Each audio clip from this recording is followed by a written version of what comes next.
नमस्कार माझ्या बालमित्रांनो, कसे आहात तुम्ही? मजेत ना? मी आहे शालिनी हुबलीकर आणि माझ्या हुबलीकर्स मराठी चॅनलमध्ये तुम्हा सर्वांचं खूप खूप स्वागत आहे.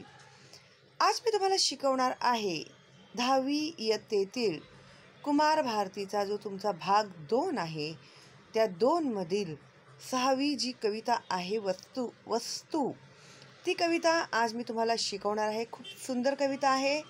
ही कविता लिहिली आहे द.भा. धामणसकर यांनी 1960 साली.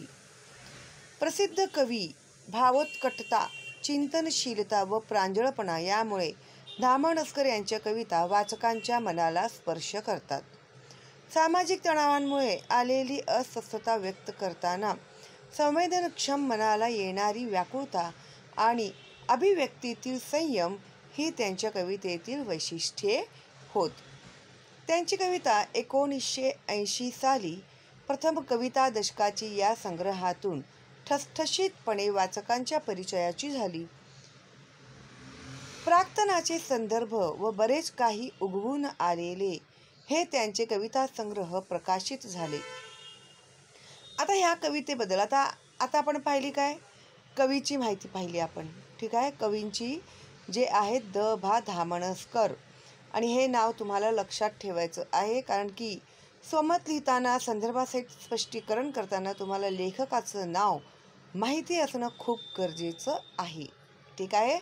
आणि जेव्हा आपण प्रश्न उत्तरे सोडवू त्यावेळी काय काय नियम असतात बोर्डाच्या परीक्षेचे तेही मी तुम्हाला शिकवणार आहे. तर न विसरता सबस्क्राईब करा, बेलचा आयकॉन टॅप करा आणि तुमच्या मित्रमैत्रिणींना, नातेवाईकांना, शिक्षकांना, पालकांना सगळ्यांना फॉरवर्ड करा माझ्या चॅनलचं लिंक, कारण माझं चॅनल आहे मोफत आणि ऑल इन वन आहे हे माझं चॅनल, ठीक आहे. तर धडे, कविता, सर्व विषय 1ली ते 10वी आणि निबंध, पत्र, कथा, कहाणी, व्याकरण सगळं काही मी तुम्हाला शिकवत आहे या चॅनलमध्ये, ठीक आहे. तर आता आपण बघणार आहोत वस्तू या कवितेत काय काय मुद्दे आहेत, त्यांचे काय पॉईंट्स ठेवलेले आहेत कवी द.भा. धामणसकर यांनी. ही कविता मुक्तछंद या प्रकारातील आहे. कोणत्याही निर्जीव वस्तूशी मानवी भावना जोडली गेली की ती वस्तू अनमोल ठरते. आता बघा, एखादी निर्जीव वस्तू, निर्जीव म्हणजे ज्या वस्तूमध्ये जीव नाही असं. तर समजा पेन आहे, पेन्सिल आहे, कंपास आहे, पुस्तक आहेत, छत्री आहे, TV आहे, टेबल आहे, जे काही ज्याच्यामध्ये जीव नाही, तर अशा वस्तूंशी सुद्धा मानवी भावना जोडलेली असते. आता बघा, एक उदाहरणच द्यायचं झालं, आता पेन तसे तुमच्याकडे कितीतरी पेन असतील, हो की नाही, पण तुमच्या जवळच्या मित्राने तुम्हाला एखादं जास्त महाग पण नाही 5 रुपयाचं पेन आणून दिलं गिफ्ट म्हणून तुमच्या बर्थडेसाठी. तर तो पेन तुम्ही बघणार का, काय 5 रुपयाचं तर आहे असं बघणार का तुम्ही? नाही. तर तुमच्या त्या मित्राने दिलेली ती गिफ्ट आहे म्हणून त्याला तुम्ही जतन करून ठेवाल. अरे, माझ्या मित्राने दिलेलं आहे, हे ना खूप अमूल्य आहे माझ्यासाठी, हो की नाही. कुणीही दिलेलं गिफ्ट आपण कसं सांभाळून ठेवतो, त्यावेळी आपण त्याला किती किमतीची आहे ती वस्तू बघतो का आपण? नाही. का तर त्याच्या मागच्या आपल्या ज्या भावना असतात त्या खूपच उत्कट असतात आणि आपण सारखं जाऊन बघतो, आहे ना माझ्या वस्तू बरोबर जागेवरती ठेवलेले बरोबर आहेत ना वस्तू, असंही आपण बघतो. म्हणजे काय होतं, आपलं एक लगाव होतो त्या वस्तूंशी आणि त्या वस्तू आपल्यासाठी खूपच अनमोल असतात. का तर आमच्या भावना जोडलेल्या आहेत त्याच्याबरोबर म्हणून, ठीक आहे.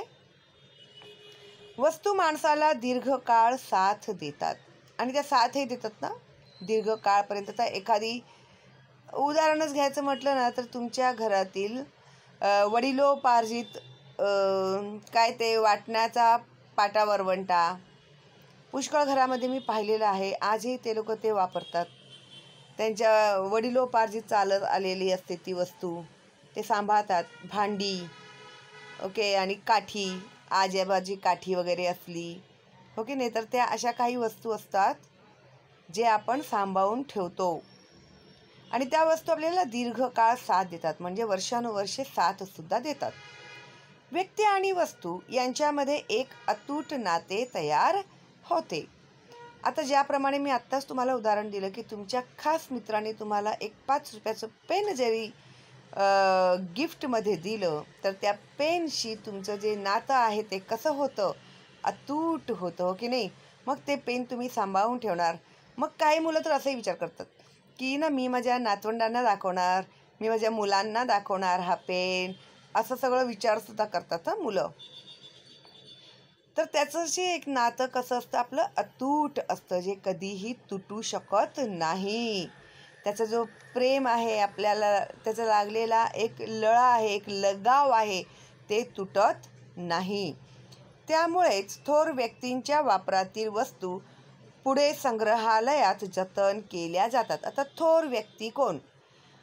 आता बघा तुम्ही पाहिलं असेल ना, शिर्डीमध्ये गेले की साईबाबां ते वापरायचं ते जातं.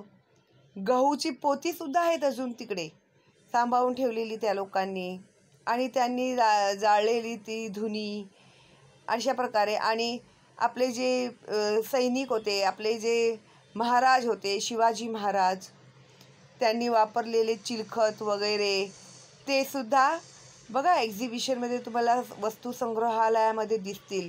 त्यांनी वापरलेले तलवार, त्यांचे कपडे, चिलखत त्यांनी घातलेली. तर ह्या सगळ्या वस्तू एक आठवण म्हणून आपण ठेवलेल्या असतात.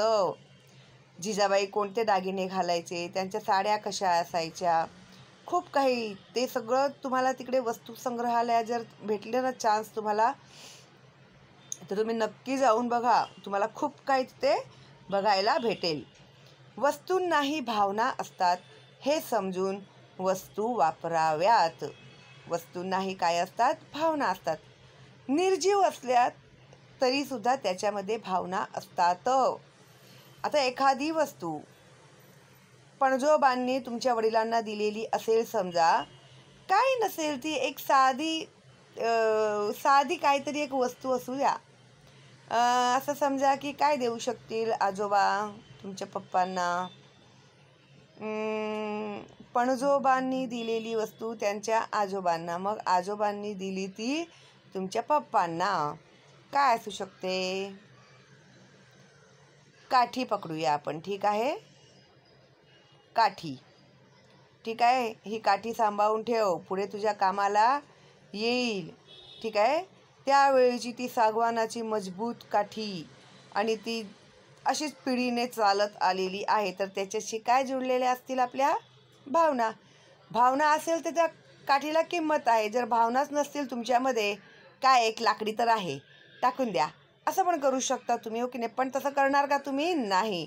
का? तर त्याच्याशी तुमच्या भावना जुळलेल्या असतात. वस्तूंशी निगडीत स्नेह जपावा ही भावना कवितेतून व्यक्त होते. तर त्या वस्तूच्या प्रती स्नेह, प्रेम आपण जपलं पाहिजे. हेच हे आपल्याला या कवितेमधून कवी सांगू इच्छित आहेत. वस्तूंना जीव नसेलही कदाचित, पण जीव नसल्यासारखे वागवू नये त्यांना. जीव नसतं ना वस्तूंमध्ये, पण त्यांना जीव नसल्यासारखे वागवू नये. वस्तूंना मनही नसेल कदाचित, पण ते असल्यासारखे वागलो तर वस्तू प्रचंड सुखावतात. आता वस्तू निर्जीव आहे, त्याला मन आहे का? नाही. त्याला जपून ठेवलं तर राहील, फेकून दिलं तर जाईल कचऱ्यामध्ये. पण आपण त्यांना काय समजायचं? त्याला मन आहे, त्याला वाईट वाटेल, हो की नाही?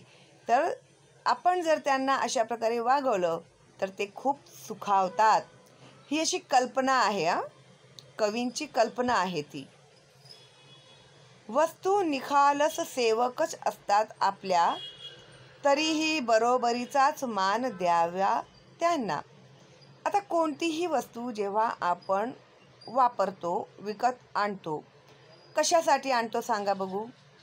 त्याचा उपयोग करण्यासाठी. म्हणजे ते वस्तू आपले काय आहेत? सेवक आहेत. आपण त्यांचा उपयोग करणार आहोत, ठीक आहे? तरीही त्यांना आपण बरोबरीचाच मान द्यावा.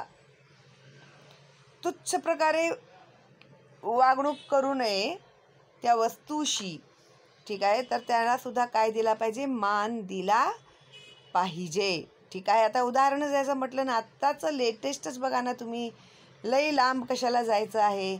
आता मोबाईल काय आहे? वस्तू, हो की नाही? टी व्ही काय आहे? वस्तू. जरा जरी त्याला धक्का लागला तर कसं करता तुम्ही? हर माझा मोबाईल, माझ्या टी व्हीला धक्का लागला की बंद पडेल ते, अरे सांभाळा, लगेच आवाज येतो, हो की नाही? तर काय आहे ही? त्या वस्तूला दिलेला मान आहे, हो की नाही? तर वस्तूंना वेगळी स्वतंत्र खोली नको असते का? मोबाईलसाठी एक तुम्ही सेपरेट रूम ठेवला आहे का? नाही. कुठे ठेवू शकतो ती वस्तू आपण, हो की नाही?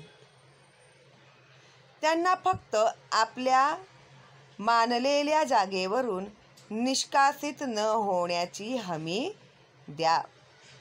आता मोबाईलच्या स्टँडवरती तुम्ही मोबाईल ठेवता, तेवढं तरी त्याला सन्मान द्या.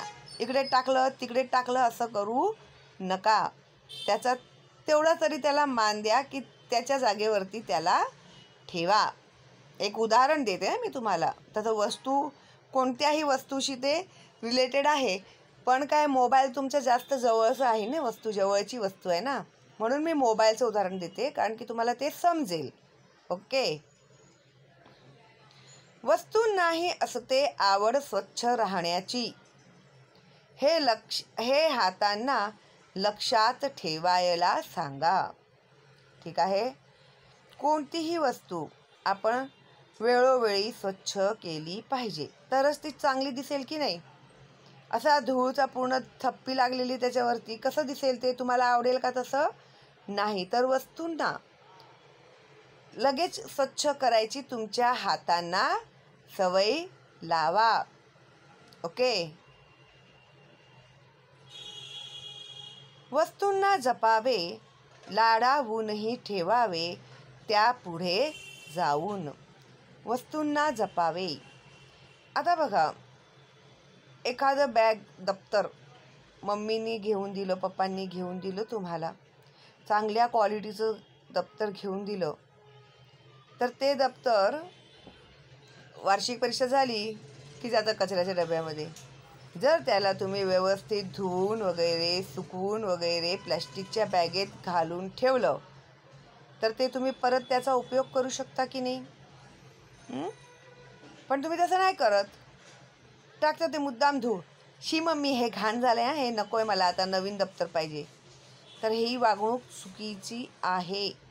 ठीक आहे. तर जर तुम्ही असं करत असाल तर तुम्ही त्याचं डिसरिस्पेक्ट करत आहात. त्या बॅगेचं, त्या दप्तराचं तुमचे ते डिसरिस्पेक्ट करत आहात. ठीक आहे. म्हणून त्यांना जपायला शिका, त्यांना लाडावूनही ठेवा. बोलले ना मी तुम्हाला, जसं धुवून त्याला स्वच्छ करून मस्तपैकी पॅक करून ठेवून दिलं, पुढच्या वर्षी परत आपण वापरू शकतो ना त्याला. आम्ही असंच करायचो. इवन माझ्या मुलांनाही मी तीच सवय लावलेली आहे. फेकायचं नाही कोणतीही वस्तू, सांभाळायचं, त्याला जतन करायचं. त्याला खूपच खराब झाली असेल तर आपण स्वतःच बोलणार, अरे नको आता हे दप्तर फाटून बुक्स सगळे बाहेर पडतील. ठीक आहे. तर अशा प्रकारे वस्तूंची किंमत करायला शिकायला पाहिजे, त्यांना जपलं पाहिजे, त्यांचा लाड केला पाहिजे. ठीक आहे. त्याच जिवंत ठेवणार आहेत आपला स्नेह नंतरच्या काळातही. आपली एखादी वस्तू, ठीक आहे, जर ती आपण आज जतन केली तर पुढे तुमची मुलं, तुमची नातवंड ह्यांना सुद्धा ती पाहायला भेटेल की नाही. आता मी सिंपल उदाहरण देते तुम्हाला, की पत्र्याचा कंपास, तुमची फिरकी म्हणा,